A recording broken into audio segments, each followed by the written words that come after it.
Ang susunod na programa ay rated PG.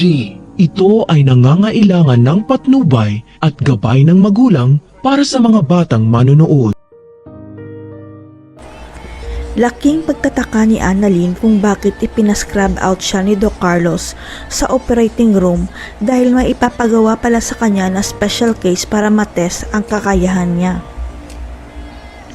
Binawi kasi ni Carlos ang slot na para sana kay Annalyn para maging representative siya ng Eastridge sa gaganaping conference sa Japan dahil lang sa maling akala niya.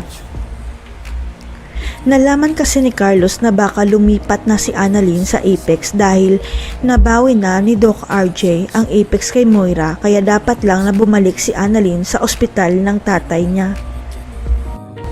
Yun pala, wala pang plano si Annalyn na lumipat sa Apex dahil tatapusin pa niya ang residency sa Eastridge kaya mali ang iniisip ni Carlos na lilipat si Annalyn sa Apex.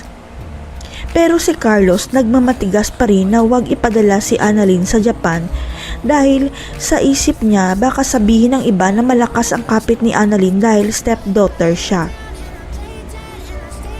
Pero ang totoo, mainit talaga ang dugo ni Carlos kay Annalyn dahil anak siya ni RJ, kaya gagawin niya ang lahat para pahirapan ang buhay ni Annalyn habang nasa Eastridge. Hanggang sa dumating ang artistang si Pokwang sa Eastridge dahil kailangan niyang pag-aralan ang buhay sa loob ng ospital para sa gagawin niyang bagong pelikula. Kilala ni Pokwang ang totoong may-ari ng Eastridge kaya piniyagan siya na sa Eastridge niya gagawin ang research niya at si Annalyn ang inatasan na maging partner niya sa study. Dito na napagtanto ni Annalyn na tinetest siya ni Carlos para patunayan nito kung karapat-dapat ba siyang ipadala sa Japan kaya dapat tulungan ni Annalyn si Pokwang. Labag man sa kalooban ni Annalyn noong una na tulungan si Pokwang dahil hindi naman related sa specialty niya ang research, nagbago ang isip niya dahil test pala ito ni Carlos. Ang hindi alam ni Carlos, pakana ni Doc Kitty at may-ari ng Eastridge ang pagpunta ni Pokwang sa ospital para matulungan ng may-ari si Annalyn na makapunta sa Japan.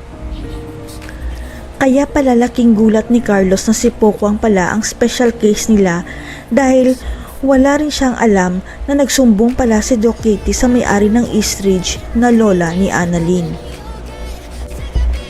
Kaya naman ng lola ni Annalyn na ipadala ang apo niya sa Japan pero pinili niya na itago muna ang tunay niyang pagkatao para hindi magulat si Lynette at Annalyn. Pero mukhang mabubunyag na ang pinakatago-tagong sekreto ng may-ari ng Eastridge dahil mababanggit ni Pokwang kay Annalyn ang totoong dahilan kung bakit siya nasa Eastridge. Hindi mapigilan ni Pokwang na masabi kay Annalyn na kilala niya ang totoong may-ari ng Eastridge at hindi niya sinasadyang masabi na apo ka pala ng may-ari ng Eastridge. Kaya kahit anong pagkontra ni Carlos na huwag ipadala si Annalyn sa Japan, makakapunta pa rin si Annalyn kasama ni Lyndon dahil successful ang pagtulong niya kay Pokwang.